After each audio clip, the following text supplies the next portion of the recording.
Um ótimo dia aí, abençoado aí, de quinta-feira. Pedindo aí aos amigos, irmãos, seguidores aí, que possa estar aí compartilhando o link do canal, nos seus grupos de WhatsApp aí, nas suas redes sociais aí, para que o canal possa estar aí alcançando vidas e vidas possam ser transformadas. Hoje a palavra de Deus vai falar um pouco, meio pesada, vai falar sobre o joio e o trigo. Mas no percorrer da leitura, vou estar aí explicando o significado também. Vou fazer a leitura e logo após vou dar a explicação do significado. A leitura por si própria já interpreta tudo. Mas vamos lá. Mateus, capítulo 13, versículo 24, a parábola do joio e do trigo. Assim fala a palavra do Senhor. Outra parábola lhe propôs, dizendo: o reino do céu é semelhante a um homem que semeia boa semente no seu campo. Mas enquanto o homem dormia, veio o inimigo dele e semeou o joio e no meio do trigo, e retirou-se. E quando a erva cresceu, o fruto, apareceu também o joio. Então, vindo o servo do dono da casa, lhe disse: Senhor, não semeamos boas sementes no teu campo? De onde veio, pois, o joio? Ele, porém, lhe respondeu: um inimigo fez isso. Mas o servo lhe perguntou: queres vamos arrancar o joio? Não, replicou ele, para que ao separar o joio, não arranque também com ele o trigo. Deixe crescer junto até a colheita. E no tempo da colheita direi ao celeiro: ajunte primeiro o joio e taca-lhe os feixes para ser queimado, mas o trigo recolhei no meu celeiro. Então esta palavra aqui sobre o joio e o trigo, ela está se referindo a dois tipos de pessoas dentro da igreja ou fora da igreja. O inimigo, aqui se relata, é chamado Satanás. Muitas vezes vem a palavra de Deus para você e ela é dada para você. Então, essa semente, se você der ouvido à palavra de Deus e ela penetrar na sua vida, então se torna uma semente frutífera, do qual é chamado de trigo. Mas no meio do trigo também veio o joio, né? O inimigo, o que foi isso que aconteceu? Durante o servo dormia, veio quem? O inimigo. O inimigo quem é das nossas almas? É Satanás. Ele tem plantado também a sua semente maligna no meio do trigo, no qual, naquele grande dia, quando o Senhor vir e mandar os seus anjos fazer a colheita, vai separar. Como assim, irmão Antônio? Vai separar o quê? Vai separar o joio do meio do trigo. O joio é aquelas pessoas que estão dentro da igreja, mas não tem comunhão com o Senhor. Tá ali dentro, mas está fazendo fofoca. Tá ali dentro, mas está falando da vida dos outros. O aspecto do joio é esse, dentro da igreja e fora da igreja. Aquelas pessoas que falam da vida dos outros, cuida mais da vida dos outros do que da dela. E acaba o quê? Esquecendo da dela. E aonde vem a destruição por si próprio. Esses são chamados joio no meio do trigo. Naquele grande dia, ali no separamento, Aí vai saber quem é cristão e quem não é, quem é realmente que serve a Deus e quem não é. Mas isso aí vai ficar o quê?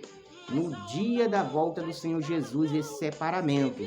Enquanto isso, eles crescem no meio do trigo, quer dizer, cresce no meio da comunhão cristã, né?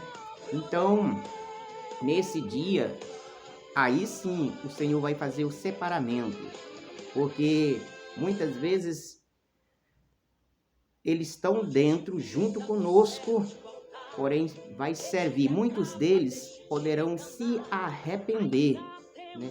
Se arrepender e mudar o seu aspecto, do qual pode se transformar no trigo, numa pessoa temente a Deus, que respeita o nome do Senhor, que anda na retidão com Deus. Por isso, essa é a parábola do joio e do trigo. O trigo são aquelas pessoas que se dobram a Deus, aquelas pessoas que veneram o Senhor, que têm um respeito pelo Senhor, pelo sangue que o Senhor Jesus derramou na cruz do Calvário. Esses são os trigos. Porém, o joio, ele não tem respeito pelo Senhor, ele não abaixa a cabeça, ele se soberbece. Então, se você vê no campo, quando amadurece o trigo, ele fica amarelo, o joio não, fica verde. Assim é o aspecto do joio no meio do trigo. O aspecto do joio é esse. Ele tem a língua comprida, fala demais, inventa história. Ele peleja contra a vida do que anda na retidão com Deus. Ele luta de todas as formas para quê? Para defamar aquela pessoa que anda em retidão com Deus. Ele peleja de todas as formas. Mas na verdade, quando ele critica, quando ele fala demais, o Senhor vem e repreende. Por isso eu quero dizer para você, meu querido irmão do outro lado aí, essa parábola ela está se cumprindo no meio de nós nesses últimos dias. Quer dizer que o Senhor está voltando e Ele vai fazer a colheita. Que você possa dominar a sua vida, possa entregar para Jesus, você possa andar em retidão com o Senhor. Porque o Senhor, naquele grande dia da colheita, Ele fará essa separação. Se você percorrer por todas as escrituras, você vai ver sempre o separamento do povo de Deus. Quando também fala que naquele grande dia separará as ovelhas do bode, né? Aonde o Senhor diz, aparta-te de mim, vós não conheço, né? Então, tudo isso se relata para nós dessa última geração. Muitas vezes as pessoas têm pensado, mas vai ter muita geração ainda? Não, a geração já está chegando ao fim. Se você olhar o círculo de vida humana, a cada dia diminui.